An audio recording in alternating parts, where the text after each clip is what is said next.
Hello students, welcome to the class. आज की class में आप सभी का स्वागत है। तो लास्ट क्लास में हमने अपने टाइप 3 के क्वेश्चंस को आपके साथ डिस्कस किया था, यानी questions based on English alphabet. तो आपको कुछ इंग्लिश के अक्षर दिखाए जाएंगे, जो वर्णमाला होती है इंग्लिश की, उसके अक्षर दिखाए जाएंगे और उस इंग्लिश के अक्षरों को देखकर आपको जो है आंसर करना है कि क्या इसका जो है आंसर होगा। राइट, तो ये आपको आंसर्स करने हैं और फिर उसके बाद आप उनके बीच में रिलेशन पता करेंगे, क्या इनके बीच का रिलेशन है, किस तरीके से इसमें आंसर होगा। चलिए, तो आगे कुछ क्वेश्चंस आपने इस तरीके से प्रैक्टिस कर लिए।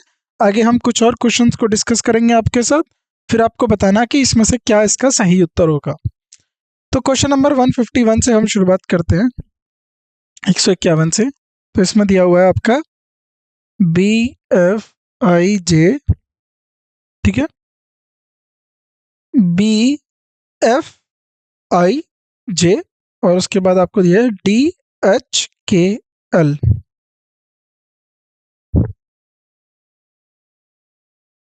ठीक है, तो बी के बाद देखो BCDEFGHI, आई के बाद J, ठीक है। डी के बाद क्या हो जाएगा इसमें, DEFFGHIJ, के बाद L, तो LOQT, MNOPQRST। तो उसके बाद इस तरीके से देखो, N से अगला वर्ड हो गया, तो NOPQRS, तो NS किस में, ये TUV,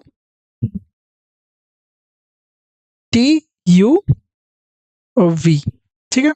तो NQSV, तो NQSV यानी B is the right answer. तो बी आपका सही ऑप्शन होगा, बी आपका सबसे सही उत्तर होगा। तो 20 को आंसर को टिक करना है। तो +2 +2 +2, ये इस तरीके से हो जाएगा। चलिए नेक्स्ट क्वेश्चन, MOQ STV और ACE,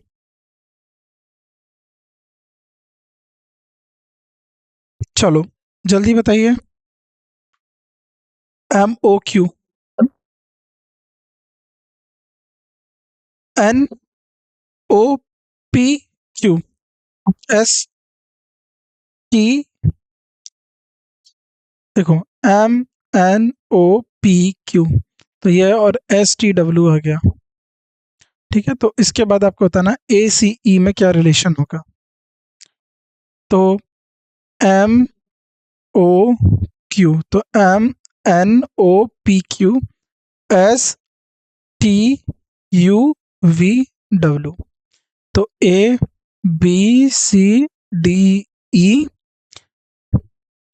ठीक है। उसके बाद इसमें क्या हो जाएगा, अब अगला वर्ड मान लो के आए, तो इस पे यहाँ बताइए अब अगला वर्ड क्या होगा। OPQRS, तो EF, ई के बाद FG आ जाएगा, GHIJK, ठीक। तो GHK, तो D is the right answer, GHK सही उत्तर होगा। तो आपको पता चल गया क्या लॉजिक लगाया है। तो जो आपको आंसर दिख रहा है ये आपका लॉजिक है, ठीक। चलो, तो +6 +5 +6, तो यहाँ पर इन्होंने इस तरीके से लॉजिक लगा दिया। हमारा दूसरा लॉजिक था, तो हमें इसमें कोई वो इशू नहीं है, हमारा भी लॉजिक ठीक था, ठीक है। तो रीजनिंग में कोई भी लॉजिक हो, बस आपका आंसर बनना चाहिए। अगर लॉजिक आपका अलग अलग है लेकिन दोनों में एक्सेप्टेबल है, ठीक है, तो आपका अगर लॉजिक कुछ भी है तो वह एक्सेप्टेबल होना चाहिए, ठीक। आपका लॉजिक एक्सेप्टेबल होना चाहिए, अगर वो दोनों में सिमिलर तरीके से यूज होना चाहिए। अब देखो XYZ, और अब देखो XZYX, तो ये -1 -1, PQR +1 +1, X +1 Y +1 Z, तो अब उल्टा होना चाहिए, तो यहाँ पर होना चाहिए QPR PQ, तो ये भी +1 हो गया। तो उल्टा क्या हो जाएगा इसका, R Q P, P Q R, तो आर क्यू पी सी, यानी ये उल्टा चलना चाहिए, है ना। तो आर, आर से एक कम क्यू, क्यू से एक कम पी, इस तरीके से ही तो है ये दोनों में रिलेशन। तो जो है इससे आपका जो है आंसर सी सही होगा। ठीक, तो चेक करो कि आंसर सी इसका सही आ रहा है, आपका भी यही आंसर बन पा रहा है, जल्दी बताओ। क्योंकि लॉजिक सिंपल है, कोई इतना डिफिकल्ट क्वेश्चन नहीं है, ये सिंपल सिंपल से लॉजिक के साथ आपको दिए जा रहे हैं, तो आराम से आप इनको बनाइए, कोई इतना टाइम वेस्ट नहीं करना है ऐसे सवालों में, और इजीली बन जाएंगे, इसमें कोई प्रॉब्लम आपको नहीं आएगी। ठीक, तो C is the right answer, C को हम टिक करें, बिल्कुल C is the right answer. चलो आगे बढ़ते हैं, तो C is the right answer. Next question, question 154, क्या है ये? Which of the following would be best complete the relation? T E F U G H, देखो T के बाद S T U plus 1, E F G plus 2, F G H, देखो G H plus 2, S T U E F G F और G H, G के बाद क्या होता है? E F G H plus 2, ठीक है। K P Q, K का प्लस 1 क्या हो जाएगा? K L M N O P, P के बाद Q R, Q R,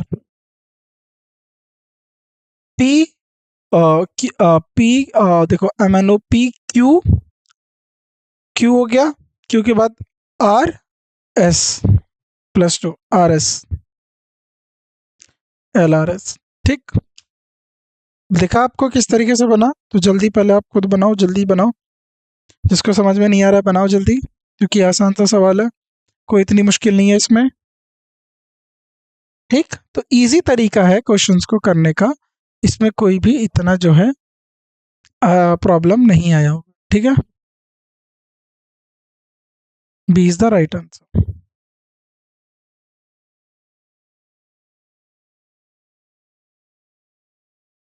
चलो 155, क्वेश्चन नंबर 155 बनाओ, कैसे बनेगा?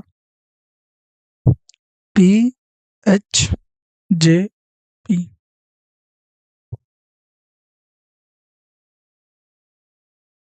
देखो A P C D E F G, 2 2 4 5 plus 6, ठीक। J K L M N O P plus 6, F और K, ji H I J के, एक देखो E F G H I J के प्लस 5, तो यहाँ पर देखो एच आई जे, तो यहाँ पर क्या हो जाएगा? H E F G H I J K L M N O P Q, R होना चाहिए, तो नहीं, तो देखो अब क्या होना चाहिए? अगर यहाँ से शुरू करो, एन लो, तो एन से क्या होगा? N O P Q R S, तो एन एस है किसी में, D is the right answer. ठीक है, तो यहाँ भी प्लस 6 था, तो इसमें भी प्लस 6 था, तो यहाँ प्लस 5 था, तो नेक्स्ट वाला भी क्या होगा? प्लस 5 होगा। ठीक, चलिए D is the right answer, D is the right answer. यहाँ पर इन्होंने इसमें प्लस 8 ले लिया, हमने दोनों के डिफरेंस को प्लस 8 प्लस कर लिया, तो हमने डिफरेंस ले लिया, इन्होंने इस इन अलग अलग टर्म्स के बीच ले लिया, तो कोई इशू नहीं है। आप, मैं बोल रहा हूँ आपका लॉजिक होना चाहिए, अगर आपका लॉजिक अलग है सबसे और वो हर एक में लग जा रहा है, मतलब आप जिस जिसमें लगा रहे हैं लॉजिक, उसमें जो है आपका लॉजिक चल जा रहा है, तो इसका मतलब सिंपल है, आपका लॉजिक ठीक है, राइट। चलो अगला क्वेश्चन, नेक्स्ट क्वेश्चन करें।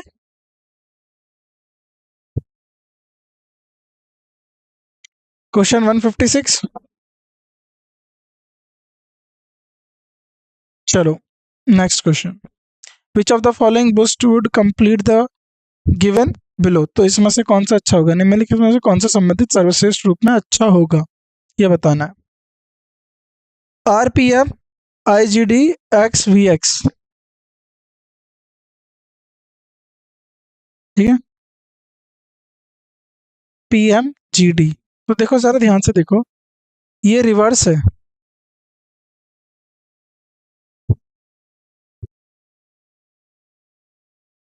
M N O P Q R. तो मैं ये -1, ये देखो क्यू आर -2 हो गया ये। ठीक है, ये -3 हो गया। D G I, E F G -3, H I -2, S T U V. Again इधर की तरफ -3, वी से इधर गए -3। ठीक है, इधर की तरफ जा रहे हैं हम। वी के बाद X U V, S T U V W X -2। ठीक, चलो अगला, अगर मैं यहां पर लिखूं एन, तो यहां पर जरा ध्यान से देखिए क्या आंसर होगा। आई एल एन, तो एल एम एन ओ होता है, तो यहाँ पर बड़ा होना चाहिए था, तो एल एम एन, तो ये वाला नहीं होगा। ओ एम जी, जे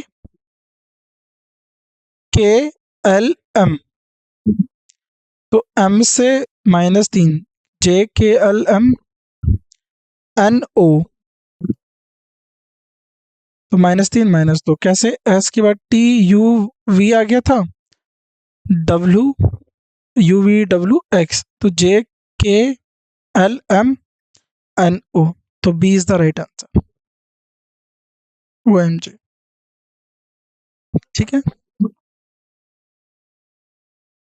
ठीक, तो जो दूसरा लॉजिक है वो आपका एक सेकेंडरी लॉजिक है, उसको भी आप लगा सकते हो। बाकी जो लॉजिक मैंने आपको दिया उसको आप यूज कर लीजिए। ठीक, चलो next question.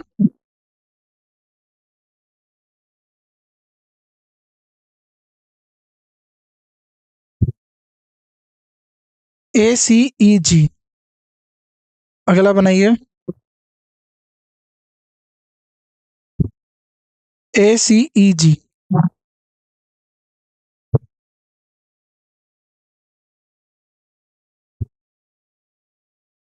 A M O Q, तो जरा इसको देखो, B C D E F G H I J K. तो इसमें आप जरा ध्यान से देखेंगे ना, इसमें रिलेशन बनाइए आप, क्या रिलेशन बनेगा, ए के। तो देखो, या तो आप इनके बीच का डिफरेंस देखो, B C D E F G K L M N O P Q, right, S T U V W X Y, तो S U W Y, S U W Y, तो D is the right answer, D is the right answer. ठीक है, बाकी इन्होंने हर एक में 10-10 add करा है, तो सिंपली आपका देखो दूसरा भी रिलेशन है, इतना ज़्यादा टिपिकल नहीं बनाना है, इनके बीच का डिफरेंस देख लो और सीधा सीधा आंसर। ठीक है, तो लॉजिक आपको मैं अब कई बार बता देता हूँ, लॉजिक कुछ भी हो सकता है। ठीक है, लॉजिक पे उतना नहीं है, लॉजिक आपका कॉमन होना चाहिए दोनों पार्ट्स में, इधर भी और दोनों साइड भी, एलएचएस भी आरएचएस भी। बस अगर लॉजिक सेम है तो चाहे किसी और का लॉजिक डिफरेंट भी क्यों ना हो, आपका आंसर सही बनेगा। ठीक, चलिए, एफ डी ए, तो A B C D E F, तो ये अगेन ऐसा क्वेश्चन हमने किया है, तो H I J K L M, L L M N O P Q. ठीक, अब यहाँ पर देखो जरा, अब यहाँ पर दिया है जेड क्यू जेड पी, तो इधर की तरफ कम हो रहा है, तो इधर की साइड छोटा होना चाहिए, तो ये गलत है, तो छोटा होना चाहिए। तो यहाँ पे देखो v जो है, अब इन दोनों में चेक करो आप, ये भी गलत हो जाएगा। ठीक है, चलो अभी इसको हम देखते हैं। ठीक, चलो मान लो सबसे छोटा क्या होगा इसमें, S T U V W X, तो एस वी एक्स होना चाहिए। देखो v ये गलत हो जाएगा, ये भी गलत हो जाएगा, तो आपको दिखेगा सबसे लास्ट में छोटी टर्म होनी चाहिए, तो b सबसे छोटी टर्म है, तो b is the right answer.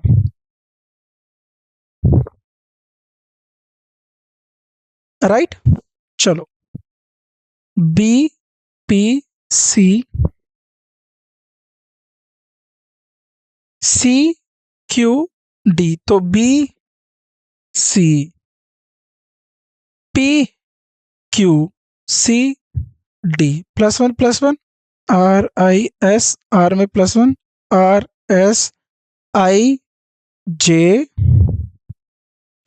S T, तो S G T D, S G T S G T D, तो D is the right answer. ठीक है, ये आपका राइट आंसर होगा।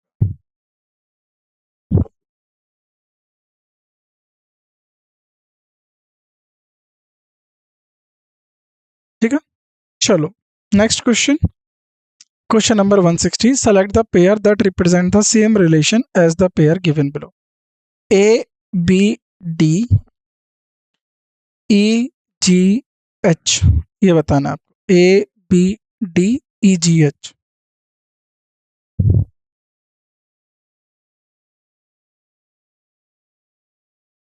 तो A B C D E F G H, देखो E F G H, तो यहाँ पर इस तरीके से है, तो इसको जरा यहाँ भी देख लो, इस तरीके से देखो ई जी एच, तो A B C D E, B C D E, तो ये हो जाएगा +4।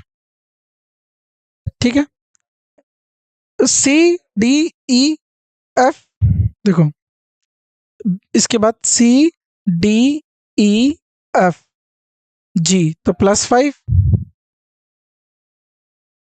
डी के बाद ई एफ जी एच, तो अगेन क्या हो जाएगा, आप देखो ई एफ जी एच, तो अगेन +4।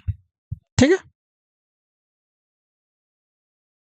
अब यहां बनाओ आई के एल, तो आई के बाद ई एफ आई जे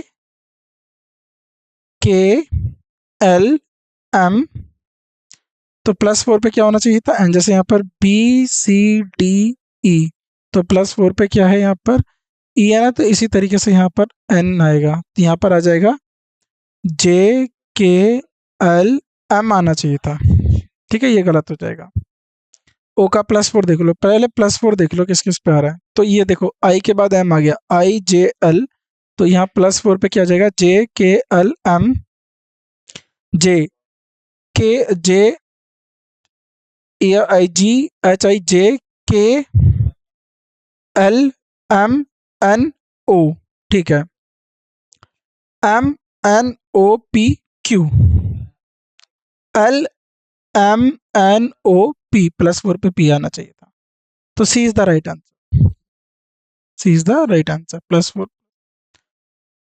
तो इजी तरीके से बना लेंगे, आराम से दिख पा रहा है, चलो C is the right answer. Next question, earth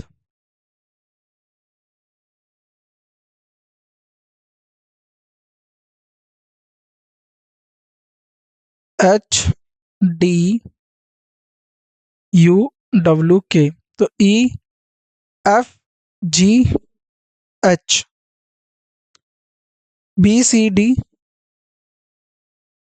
S T U V, अब देखो S T U V W, I J K, +3 +3, V E N U S, Venus, तो U V W X Y, ठीक है, Y हो गया। F G H N O P Q U V W X T U V. तो D is the right answer. D में ये सारा दिख गया आपको, राइट नाउ। तो यहाँ पर हमारा टाइप 4 फिनिश हुआ। अब हम बात करेंगे टाइप 5 के क्वेश्चन की। अब ये जो एनालॉजी है ये किस पे बेस्ड है? नंबरों के ऊपर बेस्ड है। तो नंबरों वाली हम एनालॉजी की बात करेंगे। अभी हमने अल्फ़ाबेट की बात करी, अब हम नंबरों की बात करेंगे। तो 3 से 7, तो ज़रा ध्यान से देखो, 7 5 जा 35, तो कितना 5 जा 125 होता है। तो इसको 5 से डिवाइड करोगे तो आपको आंसर दिखेगा 25। तो जब 25 को आप 5 से डिवाइड करोगे तो आपको सीधा सीधा इसमें उत्तर आ जाएगा 25 आपका क्या होगा? राइट आंसर होगा, ठीक। D is the right answer, क्योंकि इसको 5 से डिवाइड कर दो तो इसको भी 5 से डिवाइड कर दो तो आपको यहाँ पर आंसर आ जाएगा 25, ठीक। चलिए 3 2 4 3, तो ज़रा इसको क्या करो, अब देखो 2 4 3 को डिवाइड करो 3 से, 3 8 जा कितना हो जाए 24, 3 81, तो इंटू 81 कर दिया तो ये आंसर आ गया। 5 की इंटू 81 करो ज़रा, 5 का 81 से मल्टीप्लाई करो। अब देखो 8 5 जा, अब ज़रा ध्यान से देखो, 5 की 81 से मल्टीप्लाई करो, ठीक। आंसर सीधा सीधा दिखेगा।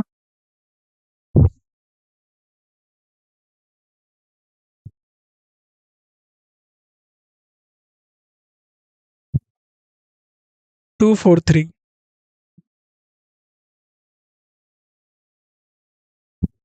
ठीक है। तो अब यहाँ पर देखो ये इसका क्यूब रूट भी है, 3 इंटू 3 3 3 ज़ा 9, 9 3 ज़ा 27, 27 इंटू 3 कितना हो गया? जल्दी बताओ। 81, 81 इंटू 3 243, तो 3 की पावर 1 2 3 4 5, तो 5 की पावर 5 कितना होता है? 5 इंटू 5 25, 25 इंटू 5 125, 125 इंटू 5 कितना होता है? 1 2 3 4 और ये देखो 5, तो ये 5 हो गया, तो ये हो जाएगा 25 इंटू 25 इंटू 5, 25 इंटू 25 कितना होता है? 625 इंटू 5, 5 5 जा 25, 10 2 5, 25, देखो यहाँ पर चला गया 12 एक, और ये हो जाएगा 6 5 जा 30 और 1 3, 325, ठीक है। ये 3 की पावर 5 है, तो 5 की पावर 5 कितना होगा? 3125। सी इज द राइट आंसर। चलो 9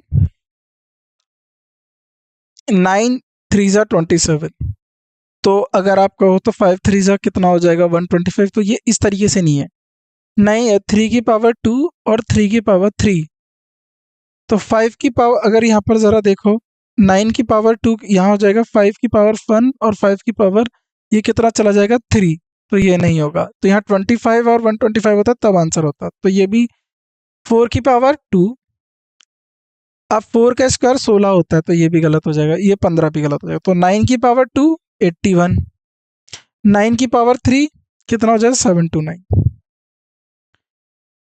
तो इस लॉजिक से डी हमारा जो है सही उत्तर होगा, तो D is the right answer, ठीक है।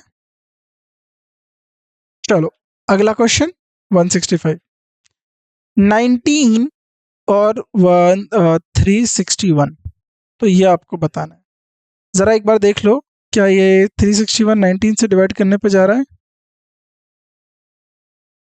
90 डिवाइडेड बाय 361, तो 19 1 जा 19, तो यहाँ पर बताओ कितना होगा? 7 और यहाँ से 1, 19 9 जा, तो 19 का स्क्वायर कितना हो जाएगा? 361, ठीक है। तो सिंपल दिख गया, 19 का स्क्वायर 361, ये 19 का स्क्वायर है। तो 13 का स्क्वायर 15 का स्क्वायर कितना होता है? 235 नहीं होता, 225 होता है। तो 19 का 9 का स्क्वायर, ये भी गलत ये भी गलत। 13 का स्क्वायर 169। तो इसमें क्या सही आंसर होगा आपका? जल्दी बताइए। A is the right answer. A is the right answer.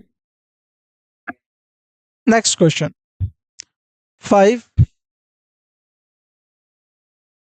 5 into 7 35। ठीक है, ये 11 इंटू 5 55 हो गया। 7 इंटू 11 और देखो ज़रा, 5 इंटू 7 35 होता है। ठीक है, और कोई 35 का यहाँ पर कोई बनेंगे नहीं। 11 इंटू 5, 7 इंटू 11, 3 इंटू 8, ठीक है, 9 इंटू 5। तो अब बताओ, यहाँ पर आपका जो है 35 है, यहाँ पर 5 है, तो अब इसमें से कौन सा लॉजिक लगेगा? क्या ये वाला लगेगा, क्या ये लॉजिक लगेगा, क्या ये लॉजिक लगेगा? कौन सा इसमें लॉजिक लगेगा, जल्दी बताओ। ठीक है, तो जल्दी बताइए क्या इसका सही आंसर होगा। क्या इसमें लॉजिक लगाया है? तो आप ध्यान से देख पा रहे हो, तो 5 को तो 7 से मल्टीप्लाई करेंगे तभी होगा।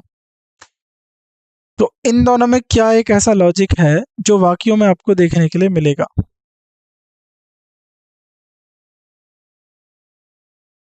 क्या लॉजिक है? क्यों ये नहीं होगा, क्यों नहीं होगा? तो ज़रा ध्यान से देखो, इसमें ये प्राइम नंबर है, तो 5 के बाद अगला प्राइम नंबर कौन सा होता है? 7। तो 7 के बाद अगला प्राइम नंबर कौन सा होगा? 11 होगा।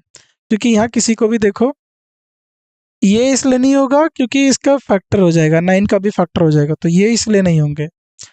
अब ये जो है 7 इंटू 11 इसलिए नहीं हुआ क्योंकि 7 5 के बाद अगर हम प्राइम नंबर देखते हैं तो 7 आ चुका है, तो 7 के बाद अगला प्राइम नंबर 11 आएगा, तो A is the right answer होगा। काफ़ी अच्छा क्वेश्चन है ये, काफ़ी लॉजिकल क्वेश्चन है, तो इसको आप अच्छे से बना लेंगे। Question number 167, 0.66। अब 0.66 का ये देख लीजिए क्या आंसर होगा, बताइए जल्दी। तो इसको दोबारा 100 से डिवाइड कर दिया। अगर आप इसको भी 100 से डिवाइड करते तो क्या होगा? तो 2 जीरो चला जाएगा, तो 0.0102 100 से डिवाइड करने पे ये आएगा, तो 0.012। तो ए इसका सही आंसर हो जाएगा, क्योंकि पहले वाले को दूसरे से 100 से क्या कर दिया? डिवाइड कर। तो अगर आप इसको भी अगर 100 से डिवाइड करेंगे तो ये इसका आ जाएगा, 2 डिजिट बाद और पॉइंट शिफ्ट हो जाएगा। ठीक, so A is the right answer. Yes, A is the right answer. चलो अगले क्वेश्चन की तरफ मूव करें।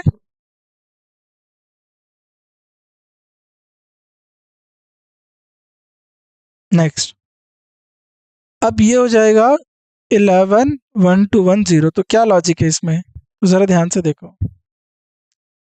11 का स्क्वायर क्या होता है? 121 इंटू 10, 1210। ठीक है,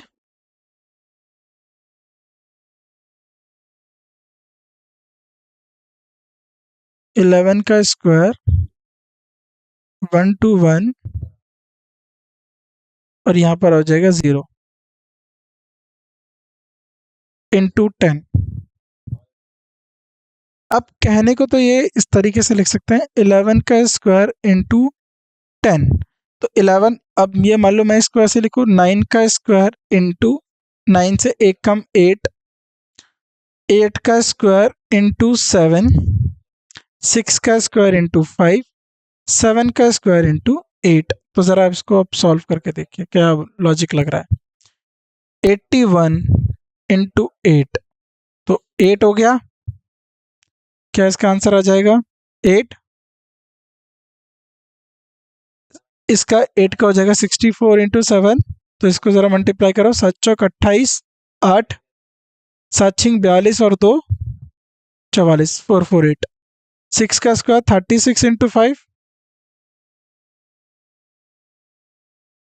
ठीक, 49 इंटू 8, 8 9 जा 72। तो लॉजिकली हमारा बी सही होगा। कितना बढ़िया लॉजिक है इसमें, और आसानी से हमने इसमें निकाल दिया क्या लॉजिक होगा। तो लॉजिकली क्या ठीक हो रहा है इसमें, B is the right answer. ठीक,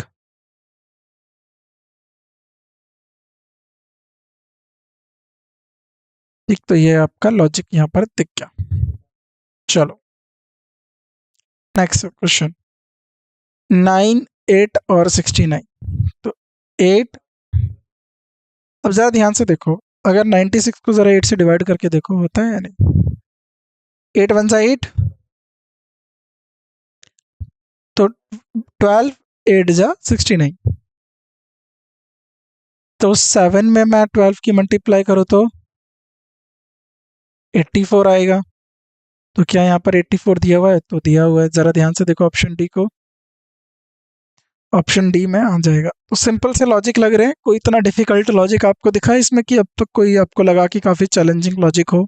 सिंपल से लॉजिक है, सिंपल से इसके आंसर निकल के आ रहे हैं। ठीक है, चलो अगले क्वेश्चन की तरफ मूव करते हैं। क्वेश्चन नंबर 170, बनाओ इसे। 1, 1, अब ये क्या लॉजिक बनेगा इसमें, जरा बताओ। 1, 1, जैसे मान लो 1 का स्क्वायर क्या होता है, 1, 1 का क्यूब क्या होगा, 1। ठीक है, तो 25 में मैं मान लो 25 का स्क्वायर क्या हो जाएगा, जैसे मान लो ये हो गया 1 का स्क्वायर, जैसे 1 हो गया और 1 का स्क्वायर हो गया, 25 हो गया, 25 का स्क्वायर क्या हो जाएगा, 625। तो क्या ये 25 के स्क्वायर में होगा? नहीं, 125 25 के टेबल में अलग बात है, स्क्वायर में नहीं होगा। ये भी इसके स्क्वायर में नहीं होगा, क्योंकि 1 का स्क्वायर 1 होता है, 1 का क्यूब 1 होता है, 25 का स्क्वायर 25 होगा। कोई आराम से इसमें कंफ्यूज हो जाएगा कि एक एक दे दिया गया तो 25 का क्या होगा। इसमें स्क्वायर देखो, एक का आप कुछ भी स्क्वायर कर दो, एक एक ही आएगा। ठीक है, तो क्यों ना हम ये मान ले कि ये 1 और 1 का स्क्वायर लिखा है, तो उसी तरीके से 25 और 25 का स्क्वायर लिखा जाएगा, तो उसको क्या हम लिखेंगे, 25 और 625। ठीक, तो बहुत शानदार लॉजिक हमने इसमें लगाना है, क्योंकि क्वेश्चन एकदम सीधे या आपको सीधे नहीं बता दिया जाएगा कि ये रहा क्वेश्चन, आप इसका आंसर बता दो। तो आपको बहुत बेसिक अंडरस्टैंडिंग्स देखनी पड़ेगी, समझनी पड़ेगी, फिर आपको उसमें लॉजिक लगाना पड़ेगा। तो C is the right answer. Next question, 32 और 13। ठीक, 3 और 2, 1 और 3। तो इसका क्या लॉजिक लग सकता है? अब कोई ये बोलेगा कि 3 में 2 कम, अब यहाँ पर 3 में 2 कम और 2 में 1 ज़्यादा, तो इसीलिए 5 में 2 कम, इसमें 1 ज़्यादा, तो ये गलत हो गया। ये भी इस तरीके से नहीं, ये भी इसमें लॉजिक नहीं है। तो और ज़रा ध्यान से देखो, 3 और 2 6, 1 और 3 4, तो क्या ये एक लॉजिक बनेगा? 5 और 1 क्या बन गया, 6, और 6 और 3 9 हो गया। इनका डिफरेंस 2 है तो इनका डिफरेंस 3 हो गया, तो ये भी कोई लॉजिक नहीं है। तो बनाओ जल्दी इसको, कैसे बनाओगे? 32 किससे डिवाइड हो सकता है?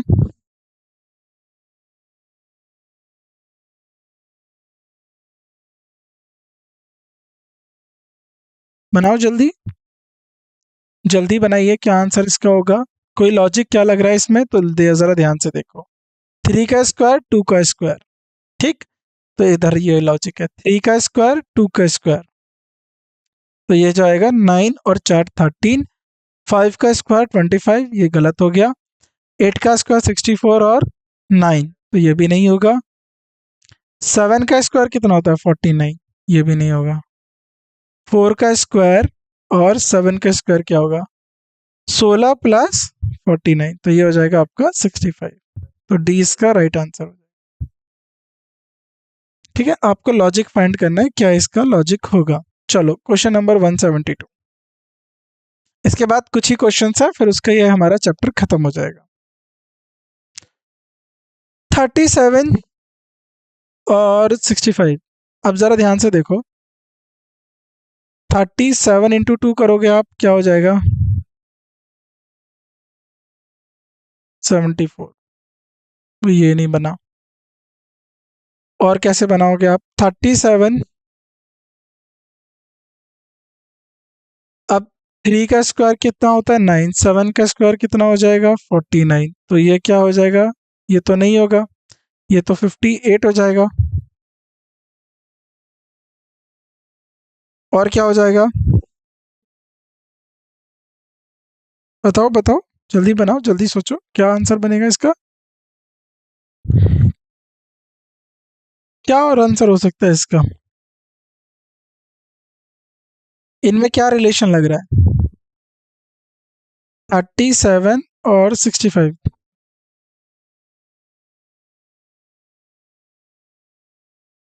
बताओ। अगर आप ये लॉजिक लगाओ कि ये 13 से एक डिविजिबल है, 13 5 ज़ा 65, 13 3 ज़ा 39 -2, तो 13 4 ज़ा 51। 51 नहीं, ये भी 51 नहीं होगा, 13 4 ज़ा 52 होता है, ये भी लॉजिक नहीं बनेगा। तो आपको इसमें लॉजिक ढूंढना है। देखो मुझे तो लॉजिक पता है, आप अपना लॉजिक बताओ क्या होगा। तो ये हो जाएगा +14 51, 65 में 14 करोगे तो 14 आ जाएगा, ठीक है। तो अब इन दोनों में लॉजिक लगा दिया। इनका डिफरेंस कितना है? 14, तो इसका और इसका डिफरेंस कितना होना चाहिए? 14, ठीक है। क्या आ जाएगा इसका आंसर?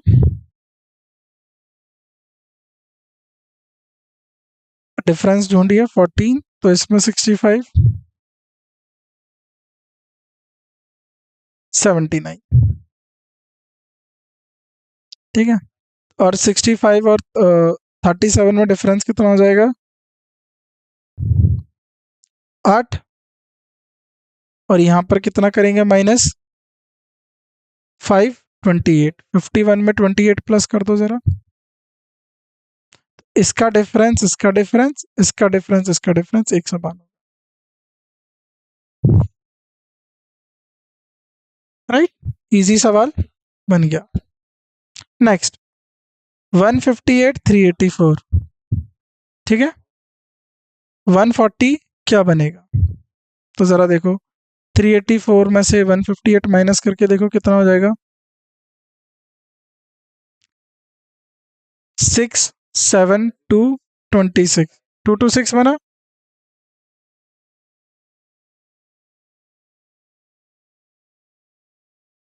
ठीक, तो बनाओ, ये तो नहीं हुआ, ठीक है। तो इसमें आपको लॉजिक बताना है कितना कम होगा। अगर इसमें और इसमें कितने का अंतर है? 18 का। तो ज़रा इसमें इससे 18 माइनस करके देखो कितना हो जाएगा? नहीं होगा, तो भी नहीं आ रहा है, जल्दी बनाओ। अब इनका अगर आप सम करो, जल्दी आपको बताओ इसमें क्या लॉजिक होगा। इसका लॉजिक होगा × 2 + 68 × 2 + 68, ठीक। × 2 + 68 कर दो, × 2 + 68 कर दो, ठीक है। देखो ये सॉल्व करोगे आप तभी आपका लॉजिक बन जाएगा। × 2 + 68 करेंगे तो कितना हो जाएगा? 280 + 68,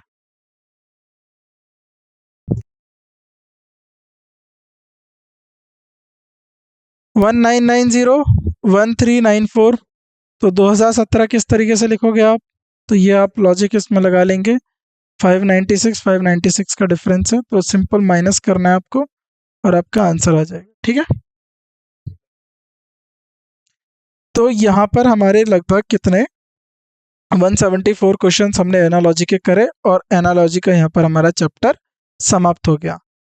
तो आसान सा चैप्टर है, इसमें कुछ जो है ज़्यादा कुछ नहीं था। आप ज़्यादा प्रैक्टिस करेंगे तो इजीली इस चैप्टर को बना लेंगे, कोई प्रॉब्लम नहीं आएगी। तो आज की क्लास को फिर हम यहीं ख़त्म करते हैं। नेक्स्ट क्लास में हम नए चैप्टर की बात करेंगे। तो जो जो बातें मैंने एनालॉजी को लेकर आपको बताई हैं उन सब के बारे में आपको डिटेल में पता होनी चाहिए। उन सब चीज़ों को आपको ध्यानपूर्वक रखना है, जैसे वोकैबुलरी हो गया, जनरल अवेयरनेस हो गया। तो ये क्वेश्चन जो है एनालॉजी में बहुत पूछे जाते हैं, ठीक है। Vocab, general awareness, currency, capital name, और कंट्रीज़ के नेम, लैंग्वेज का नेम, पार्लियामेंट का नेम। तो ये सारे सवाल आपको कहीं ना कहीं प्रीवियस ईयर में देखने के लिए मिलेंगे। तो इन सब चीज़ों को अच्छे से पढ़ना है डिटेल में। बाकी की अगर जो बातें हैं वो हम अपनी नेक्स्ट क्लास में करेंगे। तब तक के लिए आप इनको अच्छे से पढ़िए, समझिए और जो है अपने आपको खुद को एग्ज़ाम के लिए तैयार रखिए। तो आज की क्लास के लिए बस इतना ही। आप सभी का शुक्रिया हमसे जुड़ने के लिए। आपसे मुलाकात करते हैं अगली क्लास में। Thank you so much.